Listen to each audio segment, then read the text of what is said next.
Reading with your kids.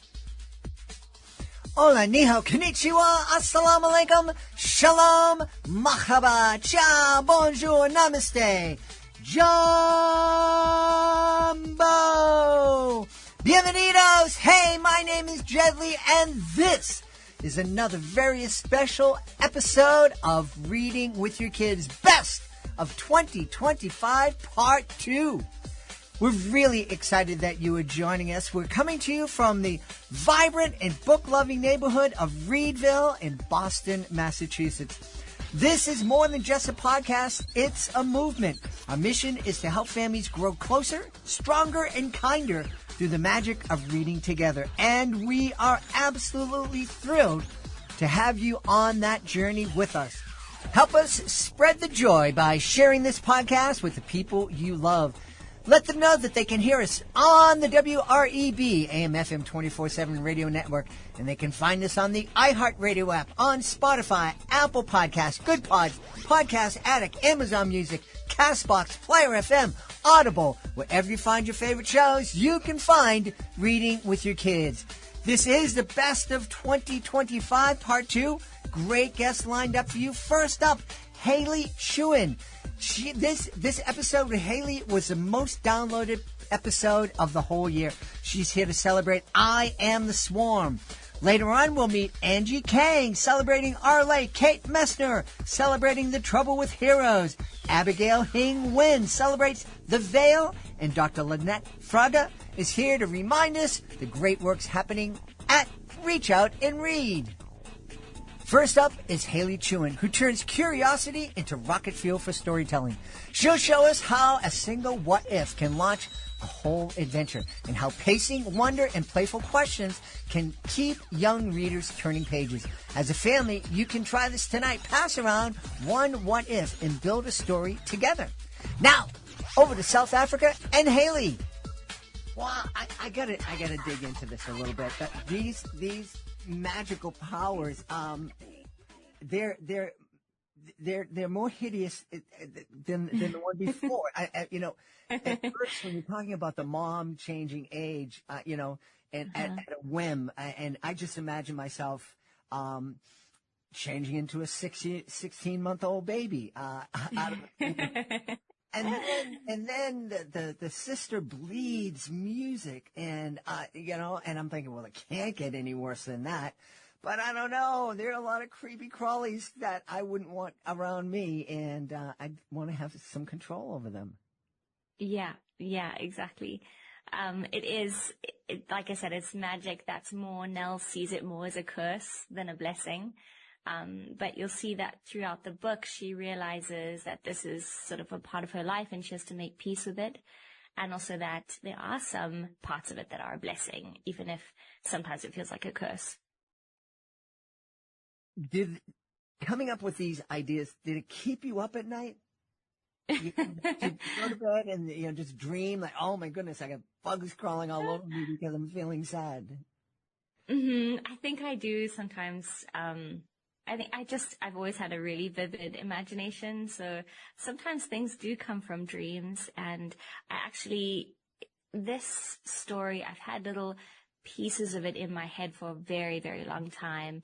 And it took a while for the pieces to sort of come together, and then they became this story. But I always wanted to write a story about a girl who bled music. I just thought that was such an interesting idea. I've been thinking about that for about a decade, but I didn't know what the story would be or how to fit it into a story.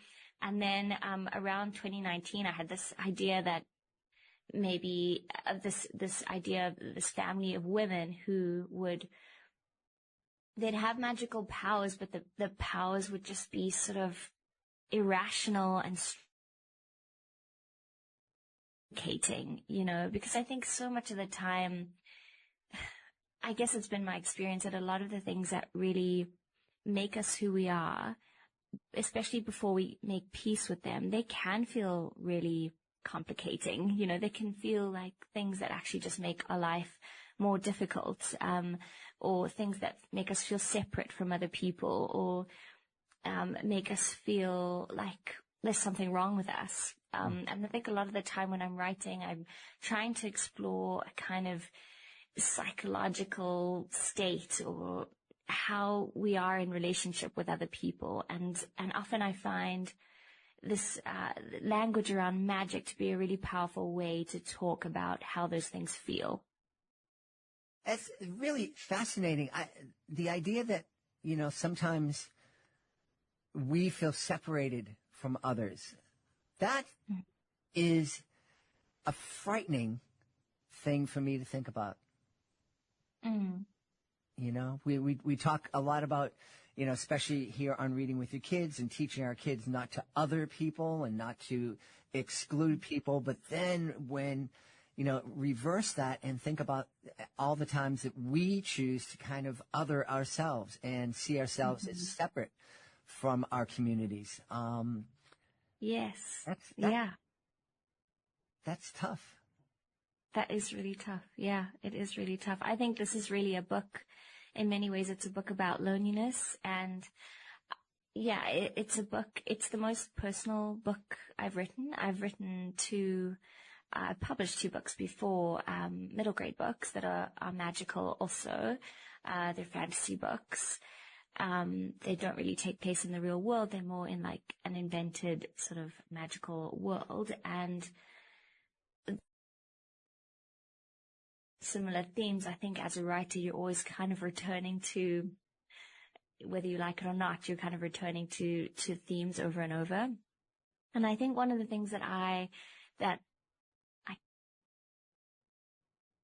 how we belong and how we sort of know ourselves and figure out our identity and accept ourselves. And I forgot what I was saying. Oh, yeah. So I Am the Swarm is the most personal book I've written. It's very much based on things that happened in my adolescence. And a big part of that is feeling really lonely because something you can't share with other people, or that maybe you've tried to share it, but it's difficult for other people to receive it. And because of Nell's magic, she does feel very separate from other people at school, from even sometimes from her mom.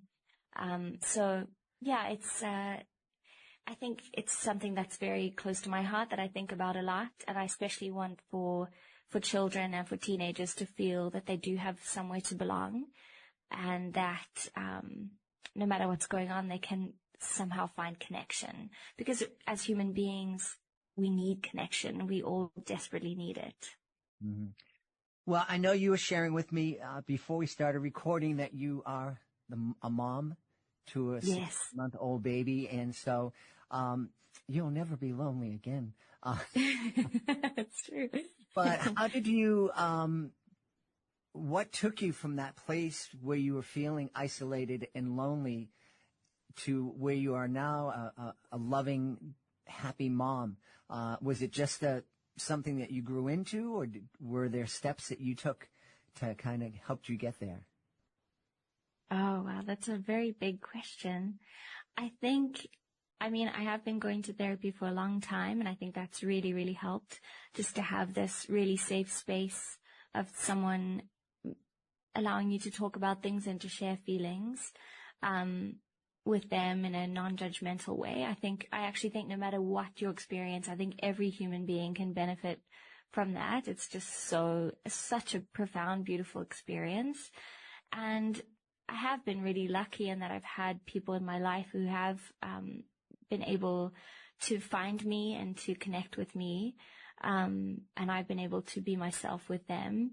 And just slowly over time, I think I've been able to accept myself more and be more gentle with myself. Obviously no one's perfect, and I have to still work on it and everything. The other thing that really helped me to I think feel more comfortable in my skin and to counteract that sense of loneliness was writing. So I'd always written, literally from when I was 4 years old. I think that's when I wrote my first story.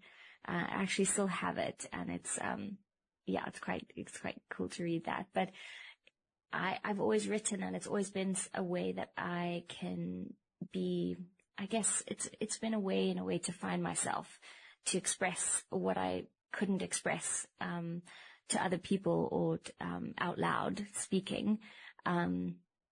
It's always felt like a safe space for me, and I think it has been very therapeutic for me. Mm-hmm. Why did you choose to write this YA novel in verse? Well, partly it was just a creative, almost felt like a creative imperative, like it had to be that way. Mm-hmm. That's just the way it came out.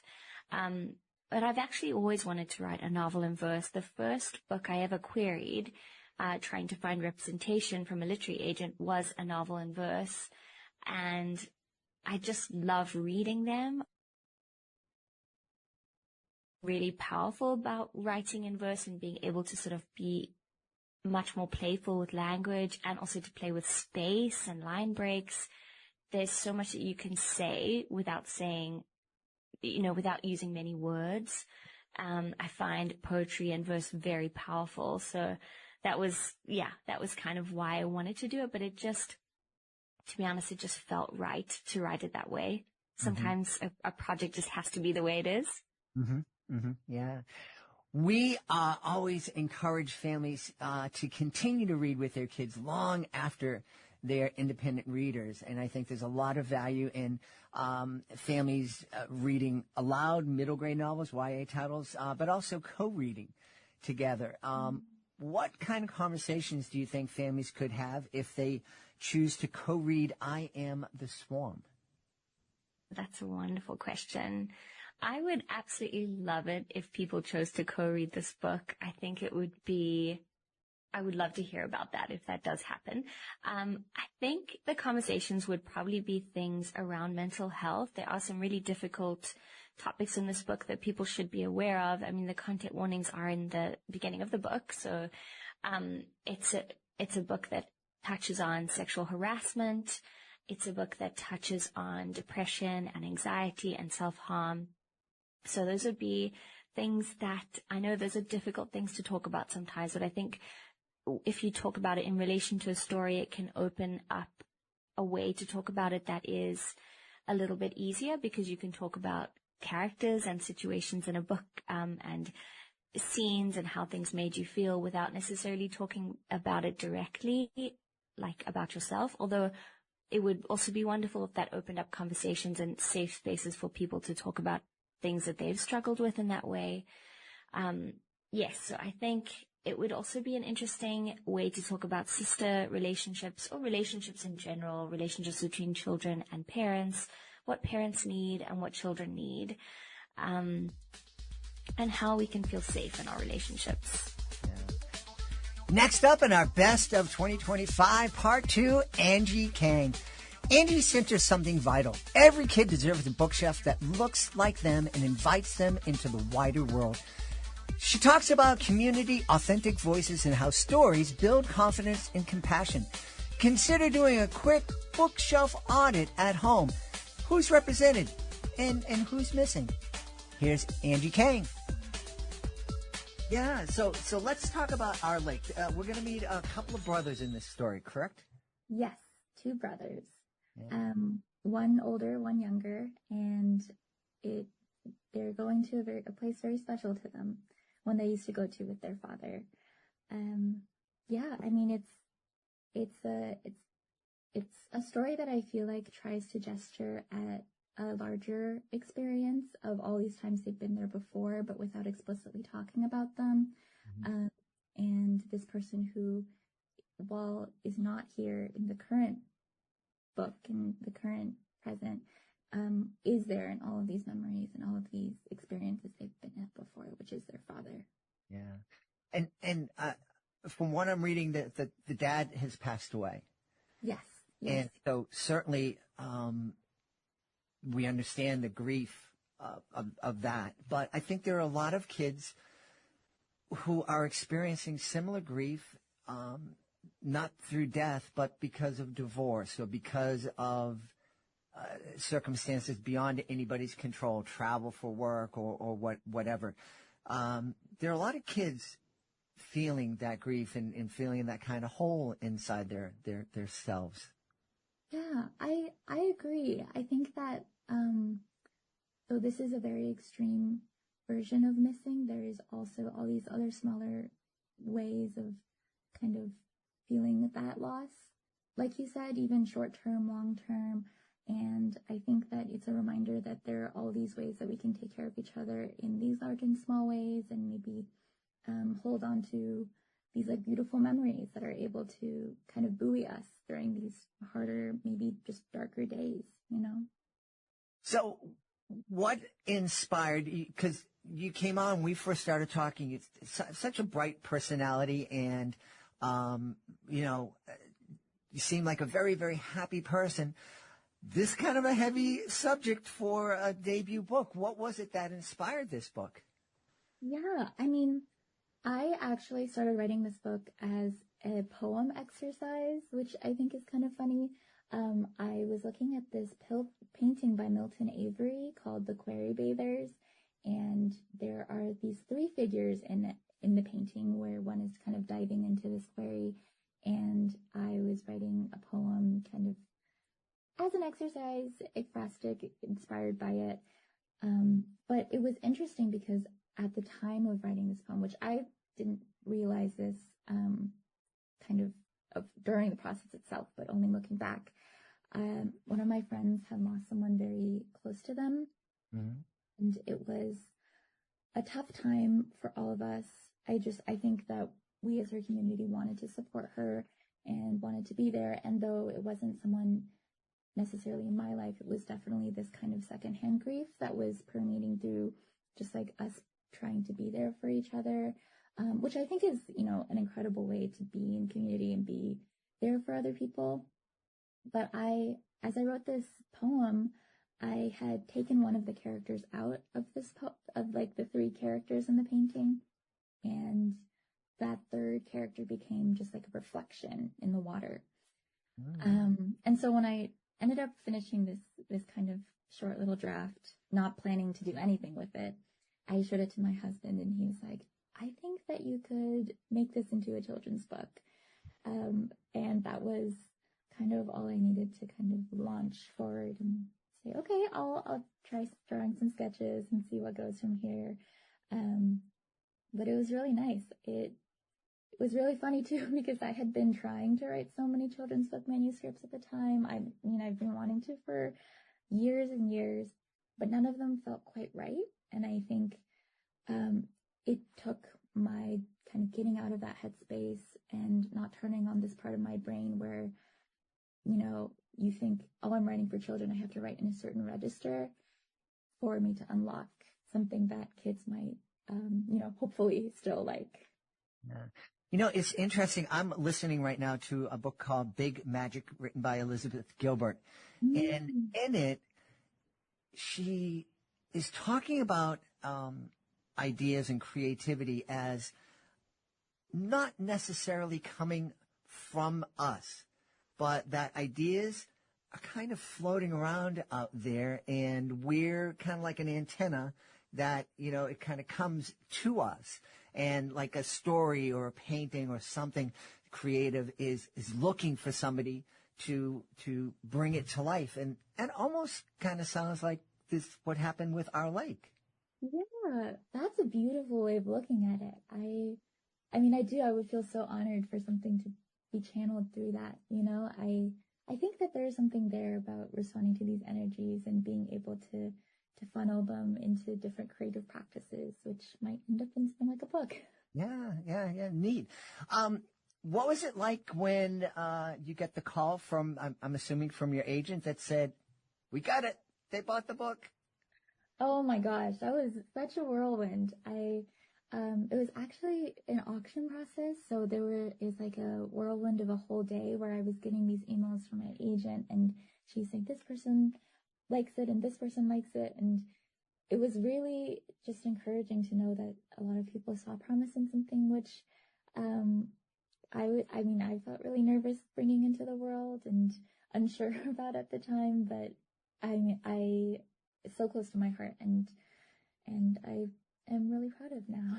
Yeah, yeah. If you don't mind, we've learned, in addition to celebrating books, we've learned and listeners have learned a lot about the kidlit industry. For example, I was blown away the first time I spoke to a publisher, and he told me it could take 3 or 4 years from the time I buy a manuscript to the time a book hits the shelves. And I'm like, I'm not old enough. I'm too old to start writing kids' books now.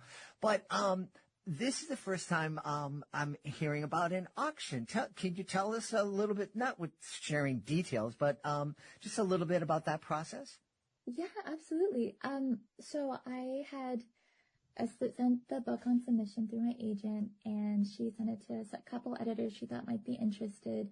And after one editor signaled that she might be interested, then she sent emails to everybody saying that, oh, look, someone is interested. Maybe you want to take a closer look at the manuscript.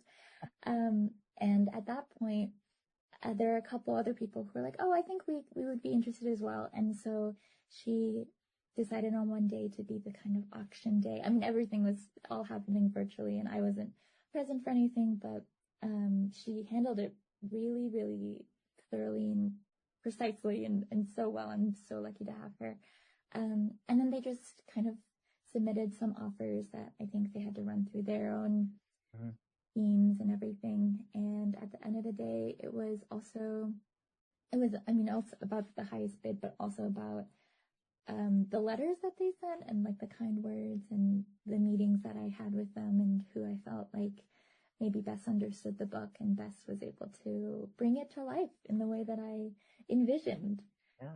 Well, I love that. And I love that you mentioned it wasn't only about the highest bidder. It was about who you felt you were going to be able to work with to make this the best it could be. Yeah. I think that the vision for the book is such a big part of what the editor also has to offer and what I felt like I could align with. And when I met my editor in particular, Namrata, she was like electric. When I got on the call with her, I was like, oh my gosh, she is brilliant and so sharp. And my art director was my, art director now, but at the time, art director to be was on the same call, Jasmine, and the two of them were just so effusive and kind and everything that I wanted as a friend. But so it would be great to have as an editorial team as well. That's wonderful.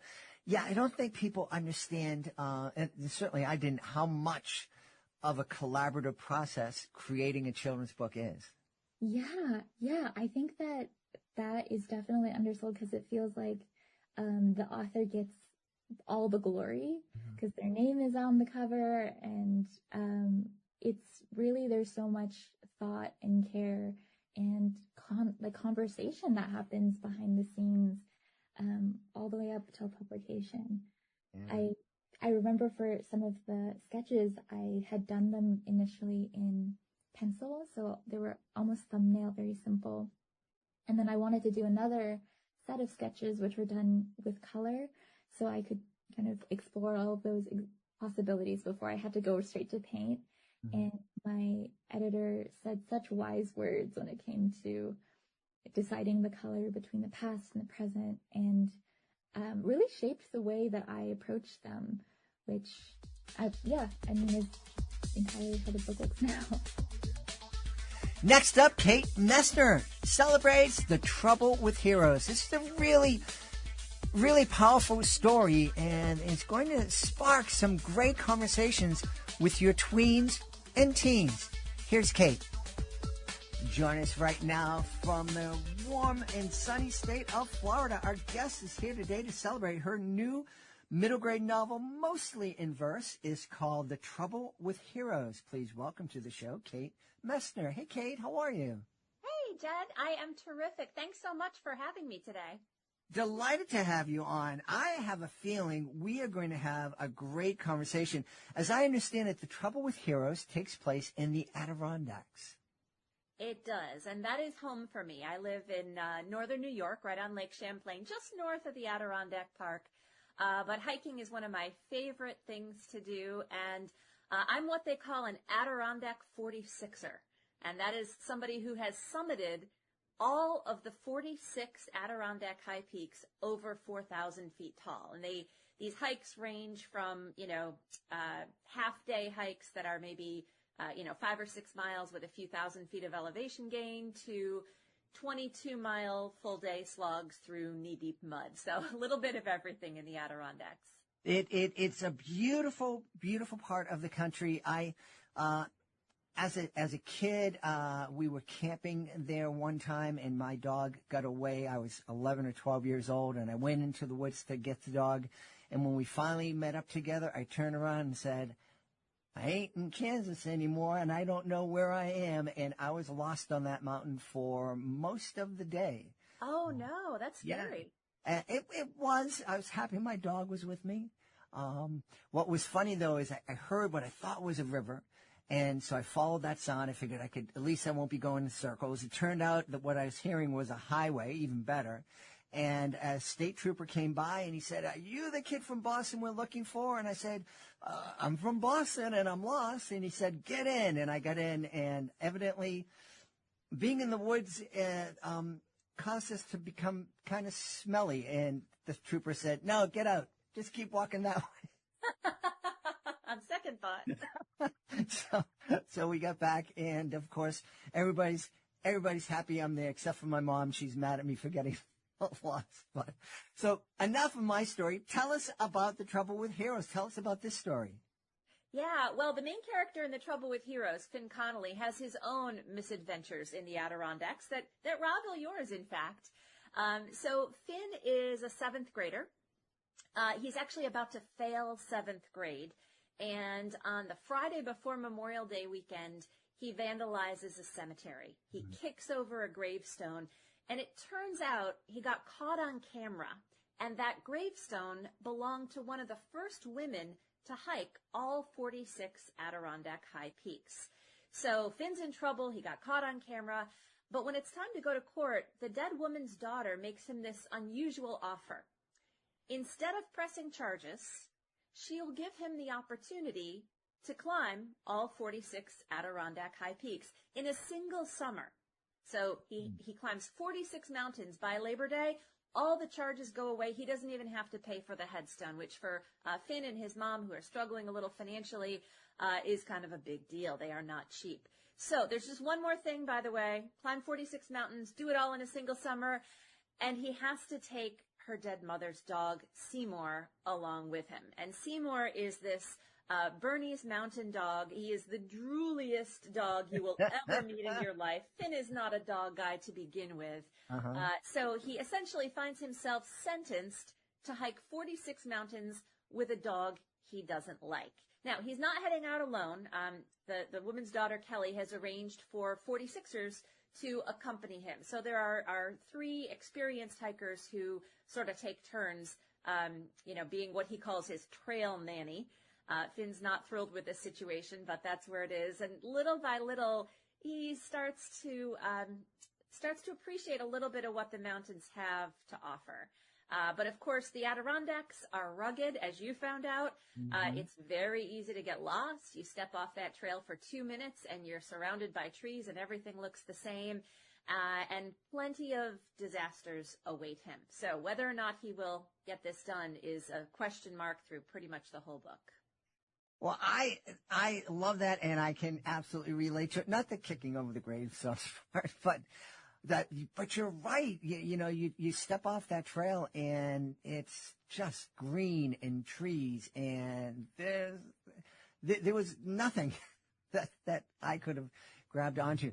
Why did you choose to tell this story mostly in verse? Jed, I had never written a novel in verse before, and so it was not a natural choice for me. And it was not originally on purpose, I guess I'd say. I started working on this book way back in 2015, which was the same year I started climbing the high peaks myself. Now, I didn't do it in a single summer. It took me 8 years to get all these hikes in. But I bring my writer's notebook with me everywhere I go. And I had sort of a slimmer version of this, a lightweight version for my backpack when I was hiking the high peaks, because you don't want a single pound more weight than you have to have.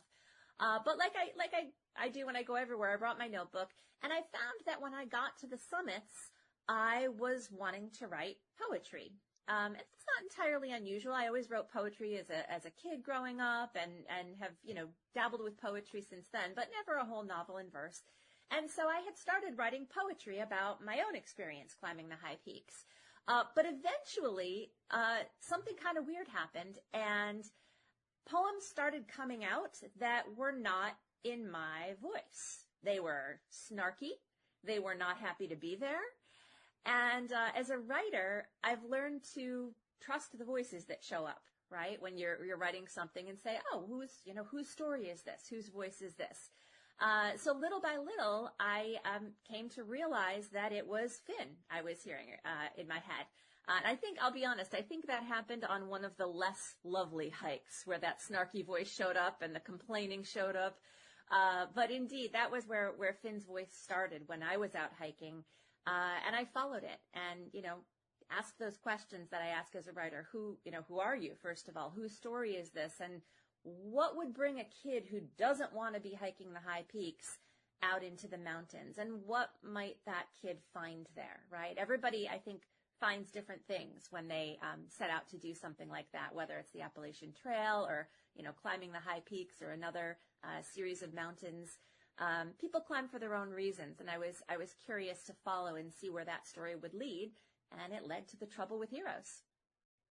Wow. I think some people listening to this who aren't, who don't create, who don't write, might have a little bit of trouble hearing someone say, I just want to listen to the voice in my head and find out who's talking to me. Like, lady, you're thinking this up. It's your imagination. What do you mean, who's you're going to introduce themselves? Yeah, no, it sounds a little woo, right? But, I think writers will tell you that, and of course I understand that this is my creative brain talking, right? All the different parts of the creative brain. But that's how writing works for me. If it's going well, there's either a voice or if it's going real well, there's a movie in my head, and I'm seeing things happen and I'm writing down, I get the movie going. And that's what my writing process looks like. And I know writers are all really different about this, and I'm always fascinated to talk with other writers because some of us are much more visual than others. Mm-hmm. When I am writing and it's going well, the process for me involves thinking until I get the movie going in my head. And then once the movie is going in my head, I write down what happens, and the same is true for a voice. When you get to know when you invent a character, you come up with a character and you really get to know that character, they really do take on a life of their own and a voice of their own, inside your writing brain. So I know for a non-writer, it maybe sounds a little woo, a little hokey, but that's really how it works, at least for me. Yeah. Interesting that Finn came to you, in this way at the top of a mountain after a tough slog up the mountain. Had you been thinking of developing a character, a seventh grader? No, I was supposed to be working on something else, which is always when I get my best ideas. I was actually in 2015, I was in the middle of writing a different novel. Uh-huh. And I needed to finish that, and I had other projects under contract that I needed to work on. And so really for several years, I was just scribbling ideas. And then it was probably 2020, I guess, during the COVID-19 pandemic, that the story really started to come together. And it has a lot to do. So this book actually takes place in the aftermath of the COVID-19 pandemic, certainly in the later days anyway. And Finn's journey is really shaped by his dad. Mm-hmm. That's what the title, The Trouble with Heroes, alludes to. Finn's dad was a classic hero with a capital H. He was a high school hockey star. He was a 9/11 firefighter who was immortalized in a photograph that went viral, carrying this woman out of the smoke and ash. And then later was a New York City paramedic serving during the COVID-19 pandemic, which is when he died. So Finn, when this story opens, is grieving. He's angry. He hasn't had a chance to grieve because his dad died in the early days of the pandemic when, we couldn't have the usual gatherings and the funerals and the hugs and the big groups of people holding you up. So he's got a lot of grief to process, and grief wears a lot of masks, right? Sometimes it shows up as tears and crying and screaming, and sometimes it shows up as anger. Sometimes it shows up as snark. Sometimes it shows up as laughing. And this book really kind of walks through all of that with him. Next up, Abigail Hing Wen. She's celebrating The Veil, and one of the things I loved about Abigail is that her take on revision is just too good to miss.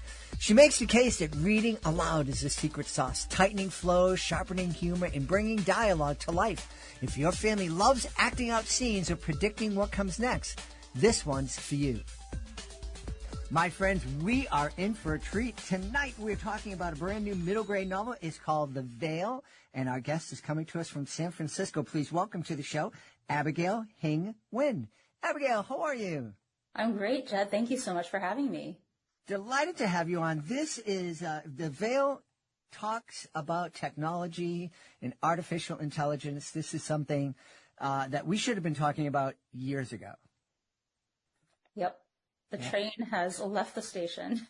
It really has. You and I were both talking about how Zoom kind of frustrated us a bit tonight, but I'm amazed at what AI can do, and I use it as a tool. But then I also look at it and think, man, I am glad I'm not 30 years old and looking to start a career, because just about everything can be done by AI. It's pretty incredible. You can even make a whole app in just a few sentences. It's fascinating. Yeah. In fact, just yesterday, I was talking to my chiropractor, and she was asking me about books and podcasts and whatnot. And she's like, I'd like to write a book about acupuncture, to introduce it to kids. And but boy, I'd have to find an illustrator, and that's so hard, and it can be so expensive. And I went home and I opened up ChatGPT and gave it probably a 5-sentence prompt, and it created a beautiful image of a chiropractor talking to a kid. And, there you go. And it's again, both terrifying and amazing. Yeah, very much so. Yeah. So tell us about The Veil. Who are we going to meet in this book? Yeah, so The Veil, it's about an inventor family called the Lees. They create an AI-generated virtual fantasy world that their son, 13-year-old Bran, has been training for the past 7 years. So it's actually created by Clean AI. It's originally based on Bran's drawings, then the father's animation in this world, and then they use AI generation to multiply their work. And the way Bran describes it to his friend Piper is it's like in Narnia, where you plant toffee, leftover toffee plants or treats, and it grows into a toffee tree, or gold coins turned into a gold tree, like things that he plants in the Veil, they grow by the power of his own imagination. So it's this really incredible technology system that they've built, and they're brilliant, but as a family, they've actually fallen on hard times at the time the story starts.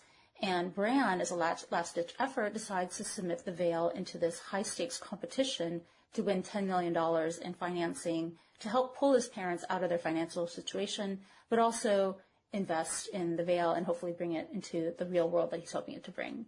I hope it will become. Wow, that is incredible. Now, I understand from the notes that he kind of escapes reality in this fantasy land. That's right. So he has been living, for better or worse, in this world for about 7 years at the time the story starts. And part of his journey is needing to learn in the real world. And that's kind of like a theme of the story. You know, human relationships, they're hard and they can disappoint us. And for Bran, it's easier just to retreat into the Veil and live with his adorable elves, who are fabulous. You're going to enjoy meeting them as well.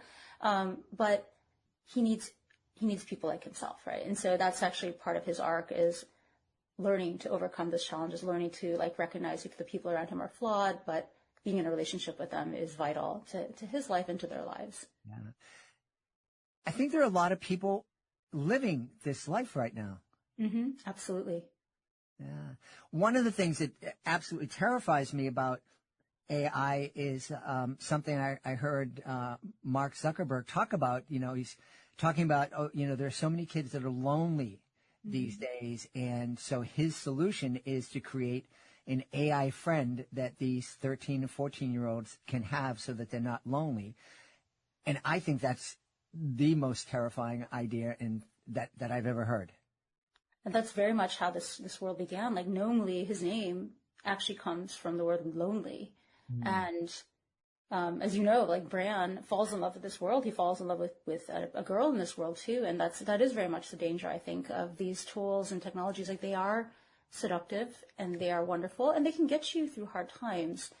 So they can be there as a crutch, but only as part of a greater system where you're ensconced in a community. And so, yes, there is definitely a risk that people go too far and they just take the easy way out by living in these virtual worlds. Yeah. Where did the inspiration for this story come from?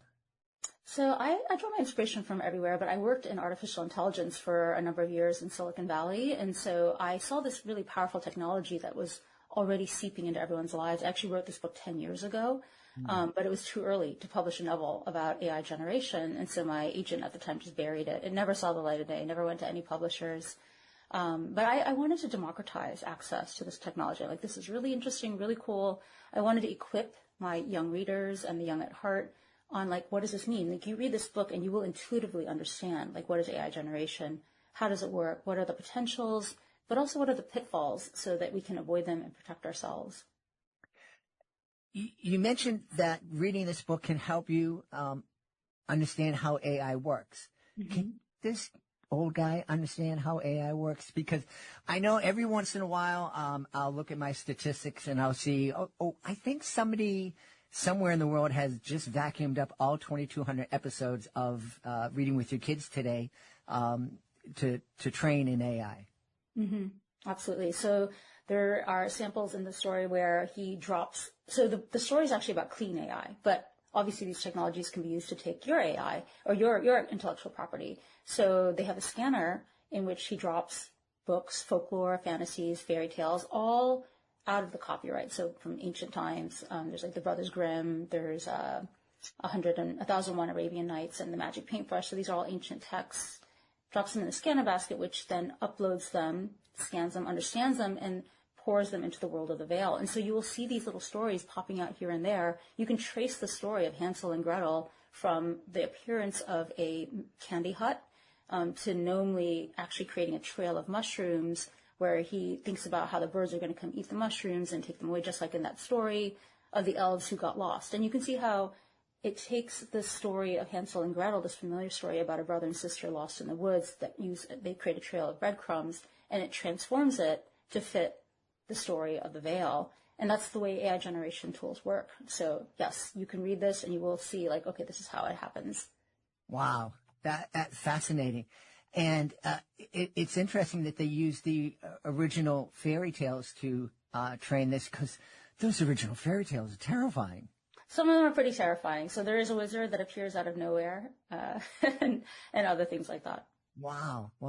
Now I was reading on your website, you tell stories in all sorts of genres, movies, TV, novels. You're a New York Times bestselling author. Do you have a favorite medium to work in? Oh, I love them all. I love what each of them brings to the story and the process. So with a book, you can go deep into the interiority of a character.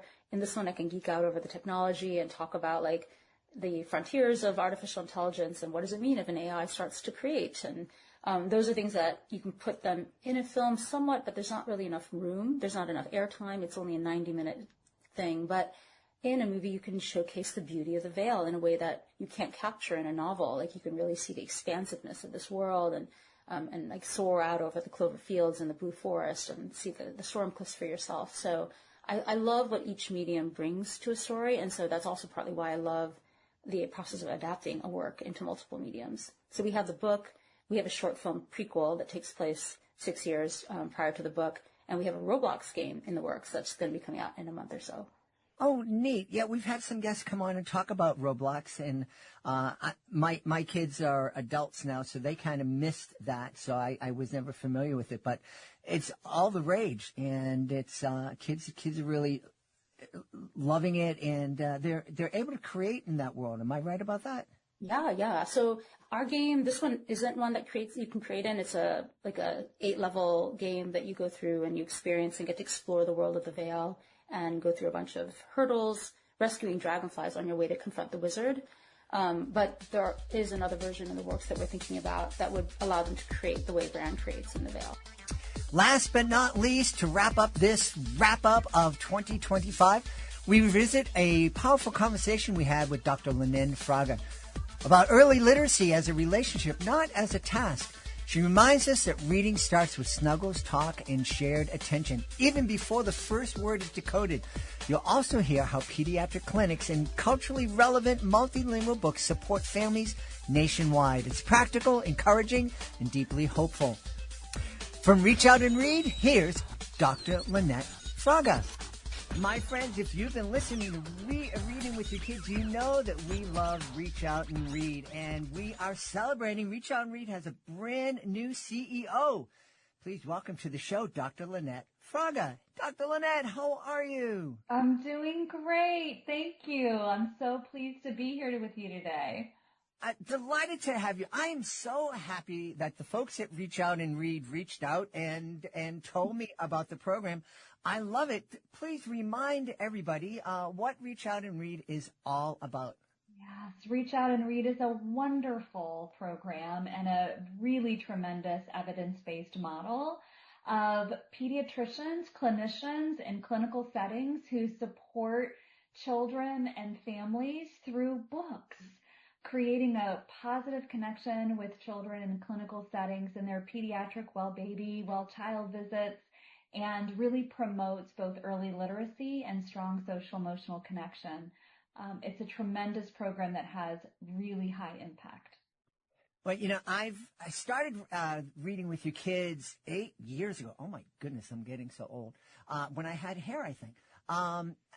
Because I knew that the bond that I have with my now adult kids, which is very strong, was built on a foundation of reading. That was the benefit that I knew that when I was reading with my kids, they were learning their letters and their sounds, and so that was going to help them read when they got to school.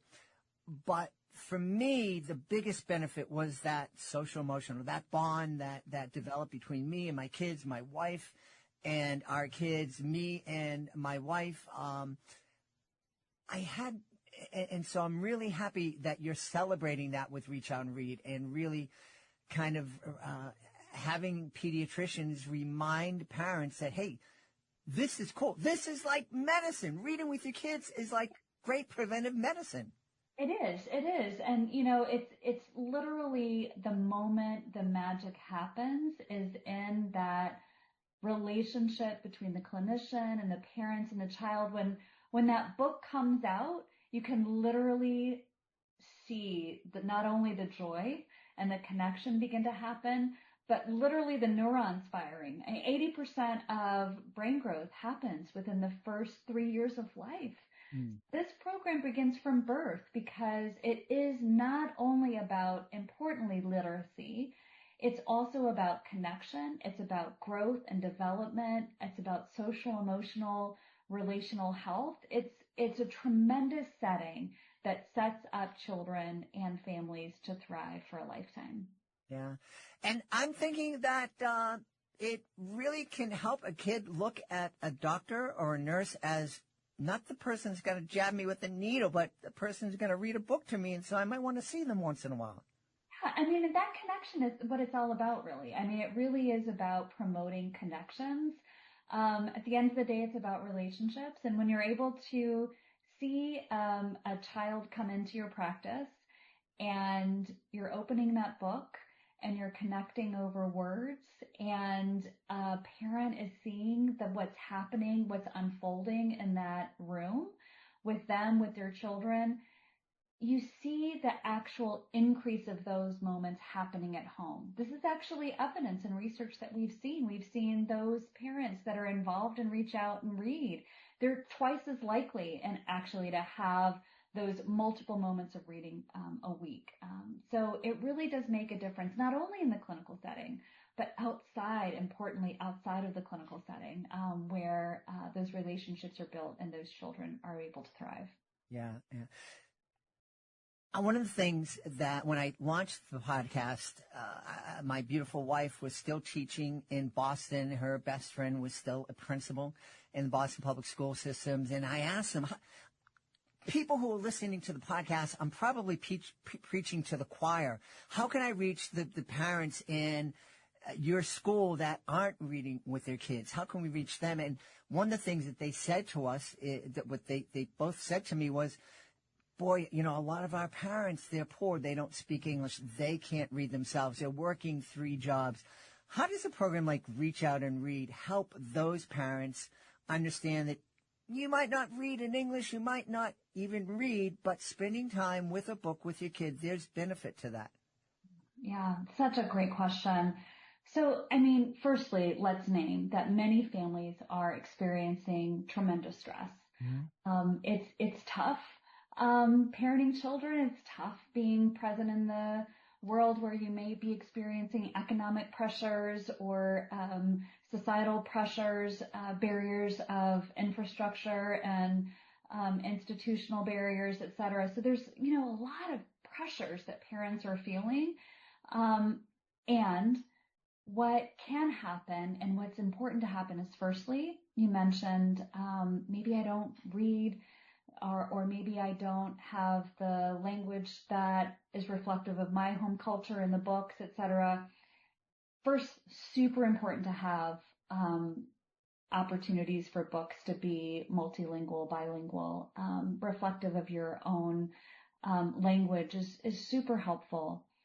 And when you have a book in front of you and that infant's literally turning pages with you, which it is and does happen, that connection, the intimacy, and the touch, the support, the inflection, the voice, all of those things matter. Those are really magical moments. Mm-hmm.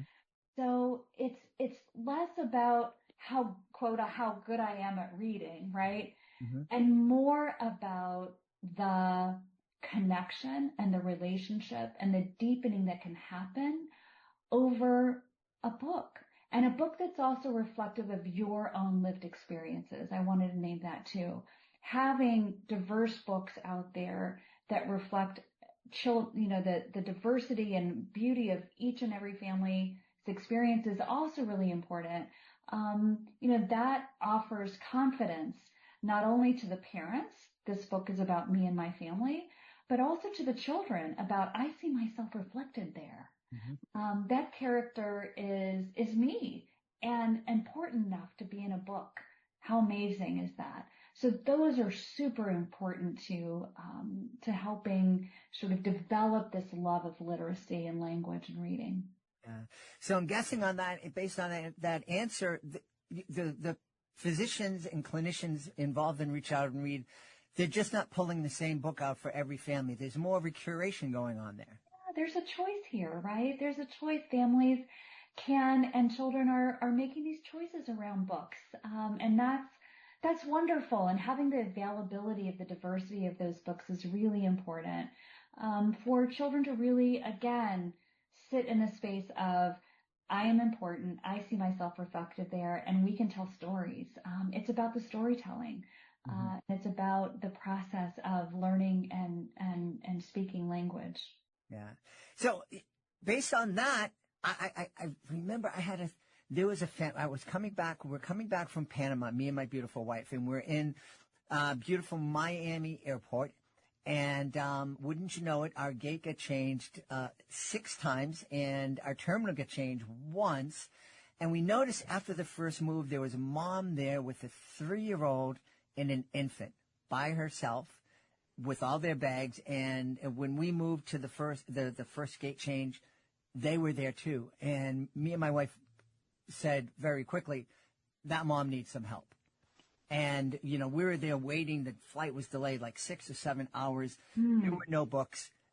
The 3-year-old was getting very, very cranky. I just whipped out my phone and I started showing the pictures of my kids and just making up stories about the pictures we were looking at. And me and that kid bonded. I mean, that kid was good as gold sitting. It was amazing. And I think that's just so important for families to know, just that time that you're spending. Making up stories is so beneficial. Yeah, storytelling is so wonderful, isn't it? We feel connected to not only the person who you're telling the story to, but also receiving stories. I have to say with books too, and what we've learned is that through programs, through Reach Out and Read, those families that participate with us, there's also an increase in their expressive and receptive language. So not only what they're hearing, right? They're hearing more words and understanding more words. They're also expressing more words as well. So, that your story makes me think about how more words get integrated into children's stories, and they're also hearing and understanding better as they're growing, when they're exposed to books and the beauty of storytelling. Yeah. Well, you should tell us what your goals are with Reach Out and Read. It's already an awesome program, I think, but I know that you have some ideas based on your past experience of where you want to take it. Well, firstly, I would just say that we're at a moment in time. We have tremendous evidence around the impact of the model, to your point. This is a great program. It's been around for 36 years. There are tremendous clinicians all across the country. We've trained 39,000 clinicians this past year. Massive impact. 4.6 million children are touched by Reach Out and Read. And here we are, and here I enter into this moment in time. And what is the art of the possible? First, I would say level of urgency. We continue to see, children who are struggling in reading and literacy and so forth. And so how do we improve that? How do we contribute to growing the strength of children's ability to be able to read? And that begins from birth. So that's number one. I think thinking about how do we stretch our reach by expanding our work into more communities in a quality way, right?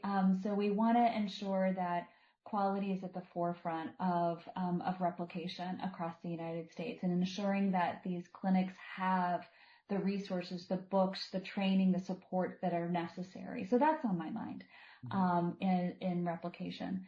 The second is around equity, being at the heart of that mission, and ensuring that we really are creating an equitable model that is accessed, reflective of all of our communities across the country, particularly those communities that are under-resourced and underserved, and that we're paying attention to some of the structural challenges and inequities that families face, whether it be through things like poverty or these other kinds of barriers. We want, bilingual offerings, et cetera. We want to ensure that there is full access to the magic of the model of Reach Out and Read. And the third is around sustainability. How do we ensure that for 30 plus more years, right? 90, 120 centuries more, we are in space and in community and clinical settings, and that we have a sustainable route to get there. So how do we ensure that we continue to amplify the need for literacy programs, the need for programs that partner with clinicians, taking a model that's evidence-based and replicating it, and creating sustainability and a sustainable model over time.